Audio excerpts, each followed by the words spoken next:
Hey guys, welcome back to my channel. तो आज मैं जिस मूवी को एक्सप्लेन करने वाला हूँ उसका नाम है लव स्टोरीज 2। इस मूवी में 4 अलग अलग स्टोरीज हैं। तो पहली स्टोरी की शुरुआत होती है जिसमें हम देखते हैं कि अर्जुन की फैमिली वेदा की फैमिली से मिलने आई है। इन दोनों का रिश्ता होने वाला है और हमें ये भी पता चलता है कि ये दोनों 3 महीने से एक दूसरे से चैटिंग वगैरह भी कर रहे थे।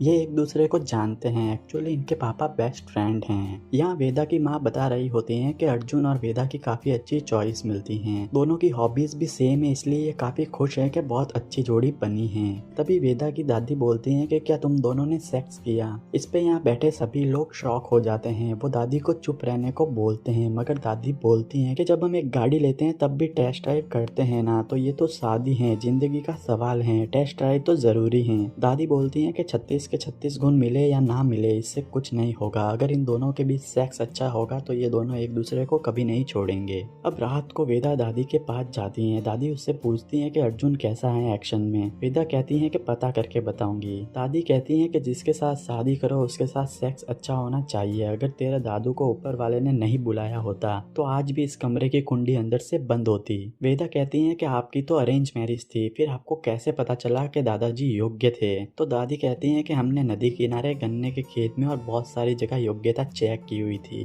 और वेदा शर्मा के चली जाती हैं। फिर वेदा के पापा दादी से कहते हैं कि आपकी ऐसी बातों की वजह से भी रिश्ता पक्का हो गया, क्योंकि हम बेस्ट फ्रेंड हैं और अगले महीने 28 को सगाई है। इस पे दादी कहती हैं कि जब तक सेक्स ना हो जाता तब तक कुछ नहीं होगा। इस पे इनकी थोड़ी बहस हो जाती है। दादी कहती हैं कि मैं तुम दोनों वाली गलती फिर से नहीं दोहराऊंगी। आखिरी बार मियाँ बीबी की तरह कब सोए थे तुम। तभी ये देखते हैं कि अर्जुन और वेदा दोनों रात को घर नहीं आते। सुबह जब वेदा आती है तब दादी पूछती हैं कि कैसा था। वेदा कहती हैं कि ठीक ही था। इस पे दादी पूछती हैं कि दोनों का ज्वालामुखी फूटा या नहीं। वेदा कहती हैं कि अर्जुन का फूटा, मेरा नहीं, परफॉर्मेंस प्रेशर था। दादी कहती हैं ऐसे ही रहा तो अर्जुन सोचेगा कि मेरे साथी की खुशी अधूरी रह रही है और वो खुद को ही ब्लेम करेगा। इसके बाद फिर ये दोनों बार बार होटल्स में जाते हैं और सेक्स करते हैं। फिर ये दादी को बोलते हैं कि दादी सब सही है। इस पे दादी कहती हैं कि एक दूसरे को खुद का एडिक्ट बना लो। तुमको बहुत सारी चीजें दूर खींचेगी, लेकिन सेक्स अच्छा होगा तो तुम कभी अलग नहीं होंगे। और इन दोनों की शादी हो जाती है और मूवी की एक स्टोरी यहीं पे खत्म हो जाती है। दूसरी स्टोरी में हम इशिता को देखते हैं जो माइग्रेन की वजह से आज ऑफिस से घर जल्दी जा रही हैं। वो जैसे ही अपने फ्लैट में जाती हैं तो उसके बेड पे उसके घर की नौकरानी सीमा सेक्स कर रही होती हैं। एक्चुअली इसके मेन गेट के सामने ही एक मिरर लगा हुआ है, जिस मिरर से इसका बेडरूम साफ दिखाई देता है। तो सीमा को नहीं पता चलता कि कोई आया है। ये देखकर इशिता एकदम से डर के बाहर आ जाती है और अपनी फ्रेंड को ये सब बताती है। फिर इन दोनों के जाने के बाद ये अंदर जाती है, बेडशीट चेंज करती है और रात को सोते सोते ये खुद ही अपने हाथों से चरम सुख लेती हैं। फिर अचानक रोने लग जाती हैं और रोते रोते सो जाती हैं। उसकी फ्रेंड समीरा इसे मैसेज करती है कि तूने सीमा दीदी को निकाला या नहीं, पर ये रिप्लाई नहीं करती। अगले दिन ये फिर से जल्दी घर पे आती है और आज भी सीमा दीदी यानी इसकी मेड यहाँ आकर पति के साथ सेक्स कर रही होती हैं। आज ये खड़ी खड़ी बस देखती रहती है और इनकी कामुक आवाजों से इसको भी कुछ कुछ होने लगता है। अब रोज ऐसा ही होता है। इशिता ऑफिस से जल्दी एग्जैक्ट 3 बजे घर आती हैं और घर में आकर कहीं छुप जाती है और इन दोनों की कामुक आवाजें सुन के इनको देख के वो खुद ही अपने हाथों से चरम सुख लेती हैं। मगर एक दिन इशिता को घर में आकर छुपते हुए सीमा देख लेती है। वो समझ जाती हैं कि मैडम भी हमें देखना चाहती हैं। हम देखते हैं कि इशिता को भी इसमें मजा आता है कि कोई उसे देख रहा है ये सब करते हुए। वो रोज अलग अलग तरीके से करती हैं और कुछ दिन ऐसा ही चलता है। लेकिन एक दिन जब ये दोनों को देख रही होती है तभी वहाँ दीवार पे छिपकली आ जाती है, जिससे ये डर के चिल्लाती हैं। ये दोनों इसकी आवाज सुन के बाहर आते हैं। इशिता को समझ नहीं आता कि वो क्या करे, इसलिए वो बोलती हैं कि तुम दोनों ये क्या गंदा काम कर रहे हो। सीमा बोलती है कि गंदा काम तो आप कर रही हो, हम दोनों को छुपके से इस शीशे में देख रही हो और पता नहीं क्या क्या कर रही हो, देखो आपकी पैंट भी खुली है।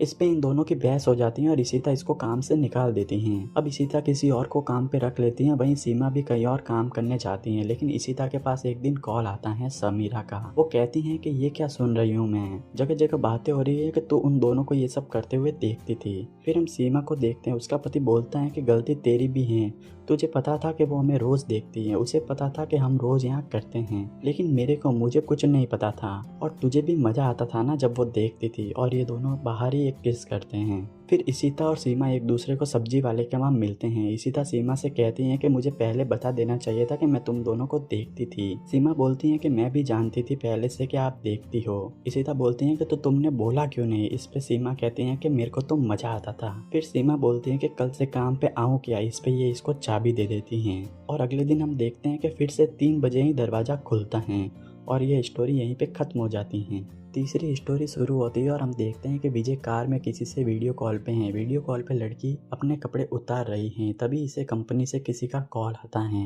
वो बताता है कि इमरजेंसी मीटिंग है। विजय कहता है कि मेरे बिना कैसे, मैं सीईओ हूँ। पर ये बोलते हैं कि तुम्हारी उस डील की वजह से अब ईडी की रेड पड़ने वाली है। इस पे विजय अपनी वाइफ को कॉल करता है। विजय का एक बेटा है। जब विजय अपनी वाइफ से कहता है कि तुम्हारे पापा को क्या प्रॉब्लम है, इमरजेंसी मीटिंग बुलाई है, उनकी कंपनी आज जो है वो मेरी वजह से है। एक्चुअली ये कंपनी विजय के ससुर की है जिसका सीईओ अब विजय है। फिर ये कॉल रख के विजय फिर से उस लड़की को कॉल कंटिन्यू करता है। वो लड़की भी कपड़े उतार रही होती है जिससे विजय का ध्यान भटक जाता है और उसका एक्सीडेंट हो जाता है और उसकी गाड़ी खराब हो जाती है। वो एक मैकेनिक के पास जाता है। जब तक मैकेनिक गाड़ी ठीक करे वो पास ही के कॉफी शॉप से कॉफी लेता है। तभी उसे म्यूजिक की आवाज आती है। वो देखता है कि वहाँ एक लड़की है जिसको देख के उसको फ्लैशबैक में इसी लड़की की एक तस्वीर दिखती है। वो इससे कहता है कि शांति तुम जिंदा हो, मुझे पहचाना, मैं विजय। शांति इसे पहचानने से मना करती है। तभी यहाँ एक पुलिस वाला आता है। वो इससे पूछता है कि शांति क्या ये आदमी तुम्हें परेशान कर रहा है। इस पे शांति मना करती है और बोलती है कि मैं इसे जानती हूँ। ये पुलिस वाला विजय से पूछता है कि वो यहाँ क्या कर रहा है एंड ऑल। ये विजय से कहता है कि शाम तक यहाँ से चले जाना, दिखना मत। विजय कहता है कि तुम ऐसे कैसे बात कर रहे हो। इस पे पुलिस वाला कहता है कि तुम्हारे भले के लिए ही बोल रहा हूँ। पुलिस वाले के जाने के बाद शांति भी इससे कहती है कि तुम्हारा यहाँ से जाने में ही तुम्हारी भलाई है। विजय कहता है कि पहले बताओ 10 साल पहले तुम अचानक कहाँ गायब हो गई थी, मैंने तुम्हें कहाँ नहीं ढूंढा। यहाँ हमें पता चलता है कि ये विजय की पत्नी है। ये बताती है कि उस दिन मैं नर्सिंग होम से आ रही थी, तभी किसी औरत को लेबर पेन हो रहा था, मैं उसके पास गई, फिर मुझे कुछ याद नहीं और मैंने तुम्हें कॉल भी इसलिए नहीं किया क्योंकि मुझे लग रहा था कि कोई मुझे मारना चाहता है। फिर ये विजय से भी उसके बारे में पूछती है। विजय कहता है कि मैं तुम्हारे जाने के बाद अकेला हो गया था, फिर मैंने अनु से शादी कर ली और अब हमारे 2 बच्चे हैं। यहाँ हमें पता चलता है कि विजय, शांति और अनु कॉलेज में बेस्ट फ्रेंड थे। यहाँ विजय शांति से कहता है कि पर मैं हमेशा से ही तुमसे प्यार करता था और ये इसके क्लोज आने की कोशिश करता है। यहाँ हमें शांति बताती है कि मैं उस टाइम प्रेग्नेंट थी, मैं तुम्हें सरप्राइज देना चाहती थी। मैंने जब प्रेगनेंसी किट यूज़ किया फिर मैंने उसे पार्टी वाले दिन वहाँ बाथरूम में ही छोड़ दिया और जब मैं उसे वापस लेने गई तब अनु वहाँ से बाहर निकली। मतलब अनु को पता चल गया था कि मैं प्रेग्नेंट हूँ। वो हमेशा से तुम्हें चाहती थी, वो तुमसे प्यार करती थी, इसलिए उसने मुझे गायब करवाया था ताकि वो तुम्हारे पास आ सके और अब तुम यहाँ से जाओ, नहीं तो बहुत प्रॉब्लम हो जाएगी। विजय ये सुन के शॉक हो जाता है। वो शांति के क्लोज आता है और ये दोनों यहाँ सेक्स करते हैं और फिर बातों बातों में विजय के मुँह से उस प्रेगनेंसी किट का नाम निकल जाता है जो अनु ने देखा था। इस पे शांति पूछती है कि तुम्हें कैसे पता। वो तो मेरी फ्रेंड कनाडा से लाई थी और उस कंपनी का किट यहाँ इंडिया में नहीं मिलता। यहाँ हमें पता चलता है कि विजय का सपना था अनु के पापा की जो कंपनी है उसका सीईओ बनना और आज वो बन चुका है और इसीलिए उसने अनु से शादी की। इसके लिए विजय ने शांति को गायब करवाया था। अब विजय शांति को मार डालता है। वो कहता है कि मैं उस टाइम भी तुम्हें मारना चाहता था पर तुम बच गई। तभी यहाँ वो पुलिस वाला आता है और विजय पकड़ा ना जाए इसलिए वो भागने लगता है। वो भाग के अपनी गाड़ी के पास जाता है और देखता है कि उसकी बॉडी तो लोग गाड़ी से बाहर निकाल रहे हैं। एक्चुअली एक्सीडेंट की वजह से उसकी मौत हो चुकी है और ये स्टोरी यहीं खत्म होती है।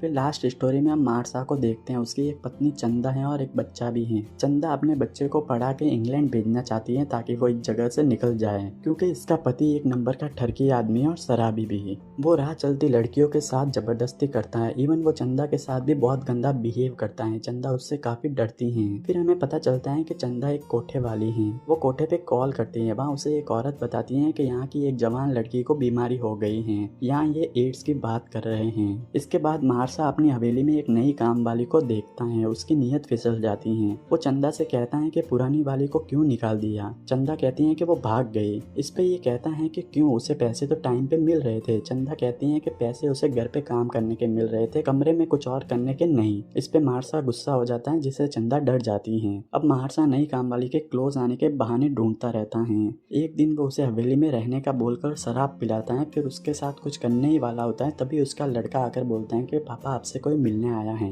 अब अपने बाप की हरकतों से परेशान होकर ये अपनी माँ से कहता है कि मैं बहुत पढ़ाई करूंगा और मैं इंग्लैंड जाऊंगा, तुम्हें भी यहाँ से ले जाऊंगा, हम यहाँ नहीं रहेंगे। फिर अगली रात को चंदा को जब मार्सा के घर आने की आवाज आती है और इसके तुरंत बाद उसको कुछ कामुक आवाजें आती है, जिससे उसे लगता है कि उसका पति उस काम वाली के साथ है। वो थोड़ा मुस्कुराती है और जाकर देखती है, लेकिन तभी उसका पति तो बाहर से आ रहा होता है। ये देख के वो शॉक हो जाती हैं, क्योंकि घर में दो ही मर्द है और काम वाली के साथ अगर उसका पति नहीं है इसका मतलब उसका बेटा है। और काम वाली को मार्सा के क्लोज लाने का पूरा प्लान चंदा का था, क्योंकि काम वाली वही कोठे वाली लड़की है जिसे एड्स हुआ था। चंदा चाहती थी कि ये बीमारी इसके पति को भी हो जाए और उसे उसके कर्मों की सजा मिले, साथ ही चंदा यहाँ से आजाद हो जाए। लेकिन यहाँ सब उल्टा हो गया और ये कहानी भी यहीं खत्म होती है। दोस्तों, अगर आपको ये वीडियो अच्छा लगा हो तो लाइक करना, शेयर करना इसको अपने दोस्तों के साथ और चैनल को सब्सक्राइब कर देना।